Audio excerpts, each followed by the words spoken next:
घटा पश्चिम बंगाल में, कौन इसके लिए जिम्मेदार? बहनों भाइयों, इसके लिए कोई जिम्मेदार है तो टीएमसी जिम्मेदार है और इसके पहले के वामपंथी जिम्मेदार है जिन्होंने लगातार 34 वर्षों तक देश में सरकार चलाई। तमाशा बना दिया है। सड़कों की हालत मैं पश्चिम बंगाल में देखता हूं, इतने वर्षों तक यहां पर इन लोगों की सरकार रहने के बावजूद जैसी सड़कें बन जानी चाहिए थी वैसी सड़कें नहीं बनी। बहनों भाइयों, 25,000 करोड़ रुपया मोदी जी ने इस बार केवल सड़कों के निर्माण के लिए, हाईवे के निर्माण के लिए पश्चिम बंगाल को दिया। मैं पूछना चाहता हूं ममता जी से, कहां चला गया? क्यों नहीं सड़कें बनी? इसके लिए कौन जिम्मेदार है? और इतना ही नहीं, बहनों भाइयों, भ्रष्टाचार को रोकने के लिए हमारे प्रधानमंत्री नरेंद्र भाई मोदी ने पहला काम प्रधानमंत्री बनते ही जो किया, उन्होंने कहा कि भारत में रहने वाले हर परिवार का बैंक में अकाउंट होगा, बैंक में खाता होगा। मैं आपसे पूछना चाहता हूं, आप लोगों का बैंक में अकाउंट खुला है कि नहीं खुला है? जहां हाथ उठाकर बताइए, या पीछे के लोगों से भी मैं पूछना चाहता हूं, खुला है कि नहीं खुला? इधर के लोगों से भी पूछना चाहता हूं। और बहनों भाइयों, यदि नहीं खुला है तो उसके लिए जिम्मेदार यदि कोई है कि टीएमसी की सरकार ही है, ममता जी। सवाल यह खड़ा होता है, मोदी जी ने क्यों यह बैंकों में हर परिवार का अकाउंट खोला? बैंकों में अकाउंट मोदी जी ने इसलिए खोला क्योंकि जब राजीव गांधी जी यहां के प्रधानमंत्री थे तो राजीव गांधी जी ने एक बार अपनी बेबसी, लाचारी जाहिर करते हुए यह कहा था, क्या करें, देश में भ्रष्टाचार रुकता ही नहीं। मैं दिल्ली से 100 पैसा भेजता हूं, लेकिन नीचे पहुंचते पहुंचते लोगों तक केवल 16 पैसा पहुंच पाता था। ये भारत के प्रधानमंत्री राजीव गांधी जी ने लाचारी व्यक्त की थी, बेबसी व्यक्त की। लेकिन हमारे प्रधानमंत्री मोदी जी ने कहा कि बहनों भाइयों, प्रधानमंत्री, भारत का प्रधानमंत्री लाचार नहीं हो सकता, बेवक्त नहीं हो सकता है। इसलिए उन्होंने कहा, पहला काम करो, सभी के खाते खोल दो बैंकों में। जो भी पैसा दिल्ली के बैंक से निकलेगा, पूरा का पूरा पैसा लोगों के खाते में जाएगा। एक भी पैसा भ्रष्टाचार की भेंट नहीं करने पाएगा। भाइयों, 100 पैसा चलता है तो पूरा का पूरा पैसा आज आपके खाते में होगा। कोरोना के दौरान भी बुजुर्ग महिलाओं को भी यदि इन्होंने सूची दे दिया होगा तो कुछ न कुछ 1,000-500 जरूर पैसा। किसानों के लिए हर किसान परिवार को 6,000 रुपया मोदी जी ने वहां से भेजा। उनके तो कहा कि हम इतना पैसा देना चाहते हैं, देश के सभी राज्यों में मिल गया। लेकिन पश्चिम बंगाल की मुख्यमंत्री ममता दीदी को जो लिस्ट देनी थी किसानों परिवारों की, वो लिस्ट उन्होंने गवर्नमेंट को दिया ही नहीं मिल पाया। आज मैं आपको यकीन दिलाकर जाना चाहता हूं, अपने किसान भाइयों को भी, जो 6,000 रुपया पहले का नहीं मिला है, यदि हमारी सरकार बन जाती है, पूरी लिस्ट मंगवाकर वह भी 6,000 रुपया देंगे और इस साल का भी 6,000 रुपया आपके खाते में हम डालने का काम करेंगे। मेरे बहनों, हम पश्चिमी बंगाल के साथ किसी भी सूरत में कोई भेदभाव नहीं कर सकते हैं मेरे बहनों भाई। इसलिए मैं कहना चाहता हूं, यह टीएमसी जो माटी और मानुष का हवाला देकर सरकार में आई है, आज ऐसे हालात बन गए, न मां सुरक्षित है, न मानुष सुरक्षित है, न माटी सुरक्षित है। कौन इसके लिए जिम्मेदार है? और बहनों भाइयों, जब तक सुरक्षा की गारंटी नहीं होगी इस राज्य में, तब तक विकास किसी भी सूरत में नहीं हो सकता है। विकास की पहली शर्त होती है सुरक्षा की गारंटी। जो सरकार अपनी जनता को सुरक्षा न दे पाए, वह सरकार अपने राज्य का विकास किसी भी सूरत में नहीं करती। और मैं आपको विश्वास दिलाता हूं, जिस दिन हमारी सरकार बन गई, बहनों भाइयों, कोई मां का लाल पश्चिम बंगाल में बम नहीं बनाने पाएगा, बम नहीं बनाने पाएगा, न बम फेंकेगा। बम बनाने की जो जरूरत करेगा, हम उसकी खाट खड़ी कर देंगे, उसको उल्टा कर देंगे। मेरे बहनों भाइयों, आज आपको विश्वास दिलाकर जाना चाहिए। ममता जी, क्या हो रहा है बंगाल में? बम बन रहे हैं, कार्यकर्ताओं के ऊपर, नेताओं के ऊपर बम फेंके जा रहे हैं, आम जनता के ऊपर बम फेंके जा रहे हैं, तमाशा बना दिया। कैसे विकास होगा पश्चिम बंगाल जब लोग सुरक्षित ही अपने को महसूस नहीं कर रहे? गरीबों गरीब हालात यहां पर बना दिए लोग। और बहनों भाइयों, यह भी मैं आपको गारंटी देकर जाना चाहता हूं, हमारी सरकार बन गई, केवल हम भाजपा के लोगों को नहीं बचाएंगे। हम चाहे वह सीपीएम का होगा, चाहे वह टीएमसी का होगा, चाहे कांग्रेस का होगा, किसी पर भी यदि कोई हमला करेगा तो उसके खिलाफ सख्त कार्रवाई करेंगे, उसे दंडित करेंगे। हम भेदभाव नहीं करेंगे। सुरक्षा सभी को मिलनी चाहिए, चाहे हिंदू हो, मुसलमान हो, चाहे ईसाई हो, चाहे सिख हो, कोई सबको मिलनी चाहिए। सबको सुरक्षा मुहैया कराएंगे, यह आपको मैं गारंटी देता हूं। और आपको देखना है तो जाकर त्रिपुरा पहले से वहां पर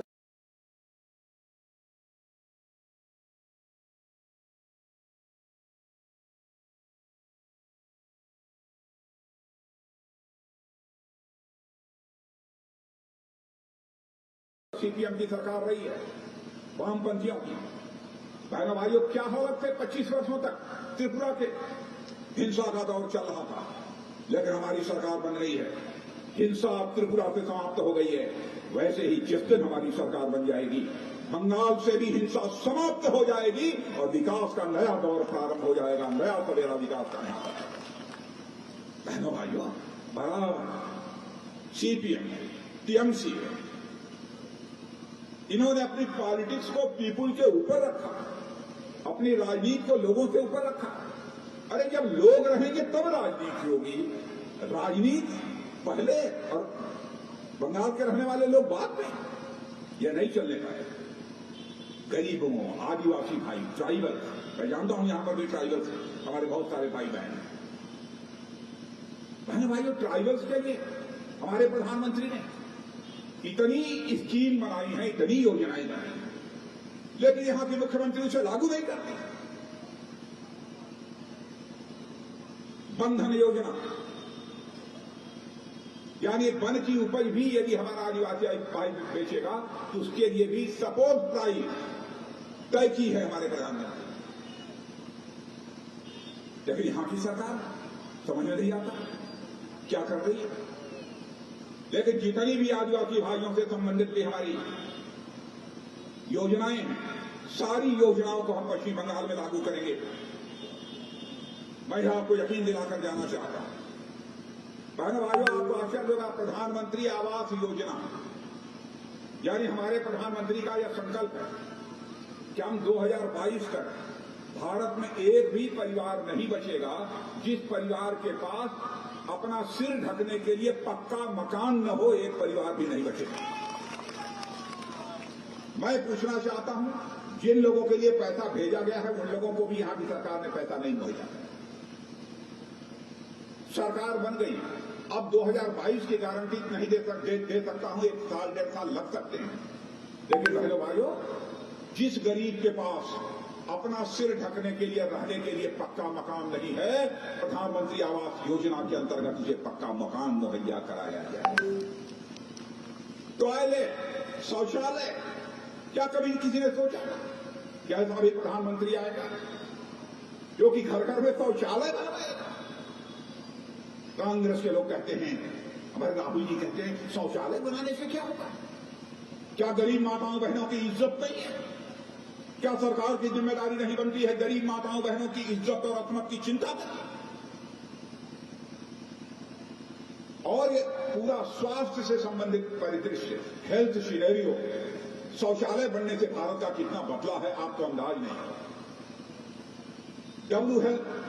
वर्ल्ड हेल्थ ऑर्गेनाइजेशन, WHO का नाम आपने सुना होगा, उठाकर देख लीजिएगा उसकी रिपोर्ट। वर्ल्ड हेल्थ ऑर्गेनाइजेशन ने यह कहा है, बहनों भाइयों, जब से शौचालय बनने प्रारंभ हो गए हैं और मोदी जी ने स्वच्छता को आंदोलन में बदल दिया है, तब से भारत के अंदर हेल्थ सिनेरियो ही पूरी तरह से बदल गया है। कितना सुधार! शौचालय भी जो पूरे बनने चाहिए थे, अरे ममता जी, कम से कम गरीब माताओं बहनों के लिए इतना तो ध्यान रखा, घर घर में वही बन जाने दिया। हमारे प्रधानमंत्री ने कहा 2024 तक एक भी घर ऐसा नहीं बचेगा जिस घर में नल न पहुंच जाए। और नल पहुंचेगा ही, केवल इतना ही नहीं, नल में जल भी निकलना चाहिए। और मैं आपको बताता हूं 2024 समाप्त होते होते हर घर में नल भी होगा और नल में जल भी होगा। यह कोई छोटी योजनाएं नहीं, बड़ी बड़ी योजनाएं।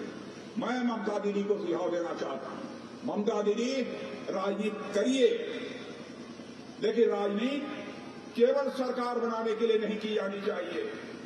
राजनीति की जानी चाहिए तो समाज बनाने के लिए राजनीति की जानी चाहिए, देश बनाने के लिए राजनीति की जानी चाहिए। केवल चुनाव जीतने के लिए राजनीति। अम्फान तूफान आया, पैसा दिया गया, मिल गया आप लोगों को पैसा। अम्फान तूफान के लिए जो पैसा दिया गया था, मैं पीछे के लोगों से पूछना चाहता हूं, कुछ मिला? कहां चला गया?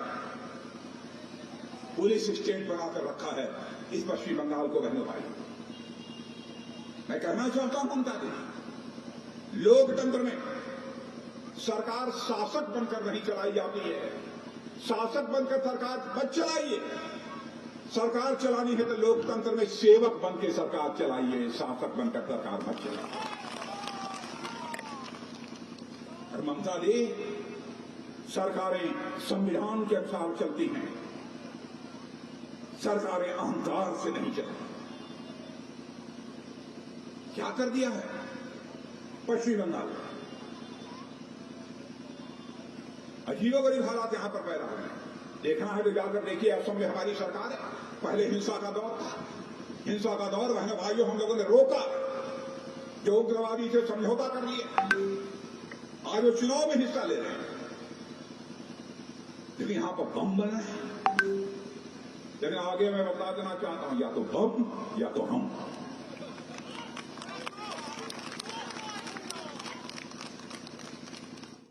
ये नहीं चलेगा। और बहना भाइयों, सबसे बड़ी पूंजी हमारी है भारतीय जनता पार्टी की। भारतीय जनता पार्टी जो कहती है वह करती है, लेकिन भारत की राजनीति में नेता जो कहते हैं वो करते नहीं है। इसी कारण राजनीति के प्रति भी विश्वास का संकट, क्राइसिस ऑफ क्रेडिबिलिटी, और राजनेताओं के प्रति भी विश्वास का संकट, क्राइसिस ऑफ क्रेडिबिलिटी पैदा हुई। भारत की राजनीति में पैदा हुए इस विश्वास के संकट को हमने चुनौती के रूप में स्वीकार किया। जो हमने कहा वो हमने किया। याद दिलाना चाहता हूं, हमारी पार्टी की स्थापना जब डॉक्टर श्यामा प्रसाद मुखर्जी इसी बंगाल की धरती पर पैदा हुए, इसी यही की बंगाल की मां की कोख से पैदा हुए डॉक्टर श्यामा प्रसाद मुखर्जी। जब उन्होंने हमारी पार्टी बनाई तो उन्होंने कहा, जब कभी हमारी सरकार बनेगी, जम्मू कश्मीर को धारा 370 के तहत जो स्पेशल स्टेटस प्राप्त है, विशेष दर्जा प्राप्त है, उसको चुटकी बजाकर हम समाप्त करेंगे। और आपने देखा, जब हमारी सरकार आई मोदी जी के नेतृत्व में, बहनों भाइयों, चुटकी बजाकर जम्मू कश्मीर की का जो स्पेशल स्टेटस था, विशेष जो दर्जा प्राप्त था धारा 370 के अंदर, उसे समाप्त कर दिया। अब जम्मू कश्मीर का राज्य का भी वही दर्जा होगा जो कि हिंदुस्तान के अन्य राज्यों का दर्जा। जो कहा वो किया। 3 तलाक का मामला था, मैंने कहा कि मुस्लिम बहनों के साथ भी जुल्म और अत्याचार क्यों होना चाहिए। लोगों ने कहा था, आप दूसरों का मामला है, लोग गड़बड़ करेंगे। और मैं कहा, क्या गड़बड़ करेंगे? यदि हिंदू की मां हमारी मां है तो मुसलमान की मां भी हमारी मां है, ईसाई की मां भी हमारी मां है। हिंदू की बहन यदि हमारी बहन है तो मुसलमान की बहन भी हमारी बहन है, ईसाई की बहन भी हमारी बहन। हम इस नजरिए से देखते हैं, महिलाओं को मां के समान हम मानते हैं। यह हमारे भारत की परंपरा है। स्वामी विवेकानंद ने मां कहा, महिलाओं को मां कहकर संबोधित किया। अब क्या हो रहा है बहनों भाइयों? इसीलिए मैं कहता हूं, जो भी भारतीय जनता पार्टी अपने घोषणा पत्रों में, अपने इलेक्शन मैनिफेस्टो में वादे करेगी, अक्षरशः सारे वादों को पूरा करेगी। आप विश्वास रखिएगा। भारत की ताकत बढ़ रही है। भारत अब कमजोर भारत नहीं रहा। अभी क्वाड, दुनिया के 4 ताकतवर देशों की एक मीटिंग हुई थी, क्वाड बोलते हैं। उसमें अमेरिका के राष्ट्रपति भी थे, जो दुनिया का ताकतवर देश, सबसे ताकतवर देश माना जाता है। उस अमेरिका के राष्ट्रपति जो बाइडेन ने कहा, भारत सचमुच दुनिया में अब ताकतवर भारत बन रहा है। यह जो बाइडेन अमेरिका के राष्ट्रपति ने कहा। ऐसे ही नहीं, आपने देखा है हमारा पड़ोसी देश है पाकिस्तान, जब होता था तो भारत के पर हमले आतंकवादियों के द्वारा करा है। बहन भाइयों, उसका जवाब दिया हम लोगों ने। हमारे मोदी जी 56 इंच का सीना है। बहनों भाइयों, अपने एयरफोर्स के जवानों को कहा, आतंकवादी घटना करके यहां हिंदुस्तानियों की जान ले रहे हैं, इसलिए जाओ और सीधे भले ही दूसरे देश की धरती पर जाना पड़े, दूसरे देश की धरती पर जाकर आतंकवादी ठिकानों का सफाया कर दो। और एयर स्ट्राइक करके हम लोगों ने दिखा दिया, भारत आतंकवादियों के खिलाफ कार्रवाई केवल अपने ही देश की धरती पर नहीं कर सकता है, जरूरत पड़ी तो दुनिया के दूसरे देशों की धरती पर जाकर भी भारत आक्रमण कर सकता है। यह करके हमने दिखा दिया। भारत चीन के बीच जो कुछ भी हुआ उसे भी आपने देखा। बहनों भाइयों, इसके पहले क्या हुआ है न मालूम हो तो आप भारत चीन के बीच के रिश्तों के इतिहास के पन्नों को पलट कर पढ़ लीजिए। इस बार हमारे प्रधानमंत्री ने आंख में आंख मिलाकर बात किया और भारत के सेना के जवानों ने जिस शौर्य, पराक्रम और संयम का परिचय दिया है, उसकी जितनी सराहना की जाए बहनों भाइयों कम है। और मैं तो चाहूंगा कि पूरी ऑडियंस, पूरे जो लोग यहां पर खड़े हैं, एक बार अपने सेना के जवानों के सम्मान में हाथ उठाकर तालियां बजाकर उनका अभिनंदन करें।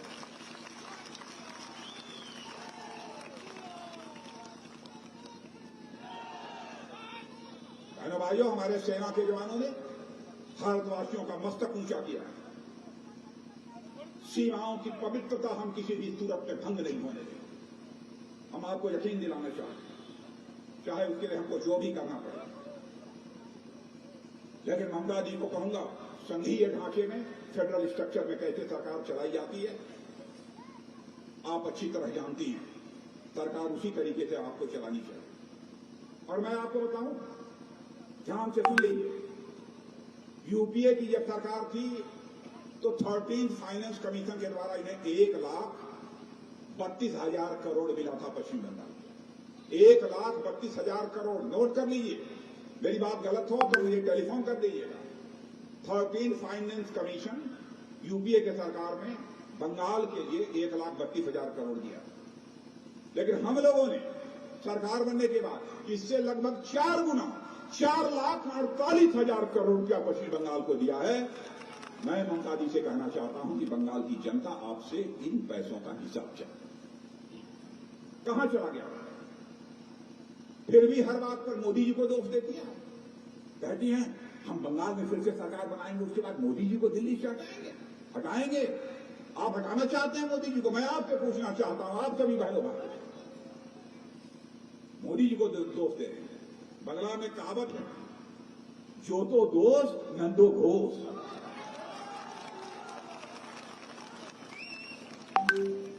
हमारी कहावत सही है बहनों, हमारी कहावत सही है, जो तो दोष नंदो घोष।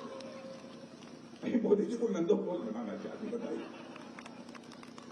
क्या बना? हद कर दिया। मेरे भाइयों, ज्यादा मैं नहीं बोलूंगा, आप लोगों से कहना चाहता हूं कि अरे नहीं, ज्यादा नहीं बोलूंगा, नहीं ज्यादा करिए कुछ। और मैं यही कहना चाहता हूं आप लोगों से, आदिवासी भाई हमारे यहां पर हैं, आदिवासी भाई ट्राइबल्स, हम लोगों का संकल्प है 2024 तक, 2022 तक भारत के हर ब्लॉक में एकलव्य विद्यालय खोला जाएगा। एकलव्य विद्यालय खोला जाएगा हर ब्लॉक। और इतना ही नहीं, बहनों भाइयों, आपको मैं याद दिलाना चाहता हूं कि जब लोकसभा का चुनाव था तो उस समय हम लोगों ने कहा था, क्योंकि लोग डरते थे टीएमसी से, टीएमसी वाले हमला कर देंगे, मार डालेंगे, तो कैसे खुद करो। तो उस समय हम लोगों ने कहा था, चुपे चाप कमल छाप। कहा था कि नहीं? चुपे चाप कमल छाप। लेकिन आज मैं कहकर जा रहा हूं, चुपे चाप कमल छाप नहीं, जोरे छाप तृणमूल साफ।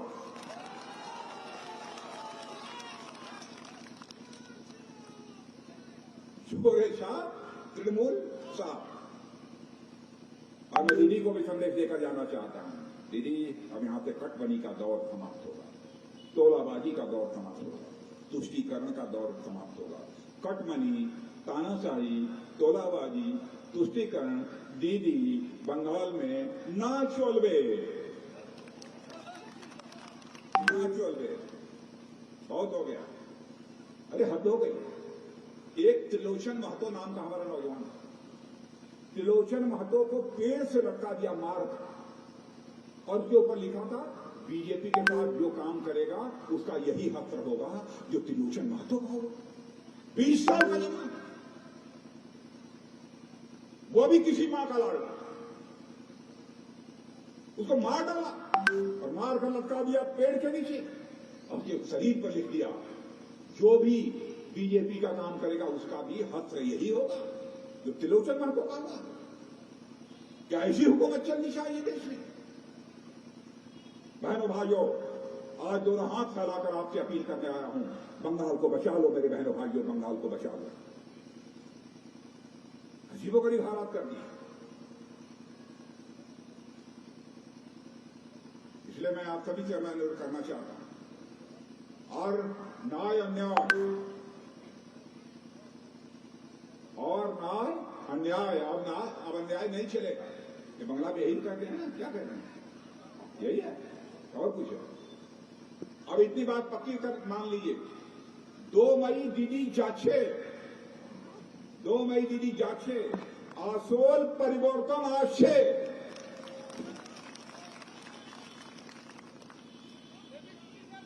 अब दीदी हमारी कहती है, दीदी कहती है हमारी कि इस बार खूब खेला हो गए। तो मैं कहता हूं दीदी, खेला हो गए नहीं, इस बार खेला हो गए तो जम कर खेला हो गए। अब पटवारी का खेला ना हो गए, तोलाबाजी का खेला ना हो गए, हिंसा का खेला ना हो गए। खेला हो गए तो विकास का खेला हो गए, खेला हो गए तो शांति का खेला हो गए।